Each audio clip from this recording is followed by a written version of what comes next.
ഞാൻ എന്താ ഇവിടെ ഒറ്റയ്ക്കണ്? എന്ത് പറ്റി? ഒന്നുമില്ലടോ, ഈ ഇടായിട്ട് എന്റെ മുടി വല്ലാണ്ട് കൊയ്യുണ്ട്. എനക്കുണ്ട് ഈ പ്രശ്നം.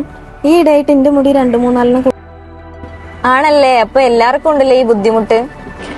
സ്ത്രീ പുരുഷ ഭേദമന്യേ എല്ലാവരും ഒരു തരത്തിൽ അനുഭവിക്കുന്ന പ്രശ്നമാണ് ഹെയർ ഫാൾ അഥവാ മുടി കൊഴിച്ചിൽ. ഇത് ഒരു ദിവസം 50 മുതൽ 100 മുടി വരെ കൊഴിയുന്നതിന് സാധാരണയായി ഹെയർ ഫാൾ എന്ന് പറയാനാകില്ല. എന്നാൽ 100 അതിലധികമോ മുടികൾ ദിവസേന കൊഴിയുകയും അതേ സ്ഥാനത്ത് പുതിയ മുടികൾ കിളിർത്ത് വരാതിരിക്കുകയും ചെയ്യുന്നു എങ്കിൽ അതിനെ നമ്മൾ മുടി കൊഴിച്ചിലായാണ് കണക്കാക്കുന്നത്. ഇത്തരത്തിലുള്ള മുടി കൊഴിച്ചിൽ പല കാരണങ്ങൾ കൊണ്ടാണ് പലർക്കും ഉണ്ടാകുന്നത്. അതായത് എല്ലാവർക്കും മുടി കൊഴിച്ചിലിന് ഒരേ കാരണം ആയിക്കൊള്ളണം എന്നില്ല. പാരമ്പര്യം, ചില hormonal changes, some medications and some conditions like alopecia totalis or alopecia areata, excessive artificial hair styling or അധികമായി മുടിയിൽ കെമിക്കൽസ് ഉപയോഗിക്കുന്നത് മൂലം ഇത്തരത്തിൽ മുടി കൊഴിച്ചിലുകൾ ധാരാളമായി ഉണ്ടായേക്കാം.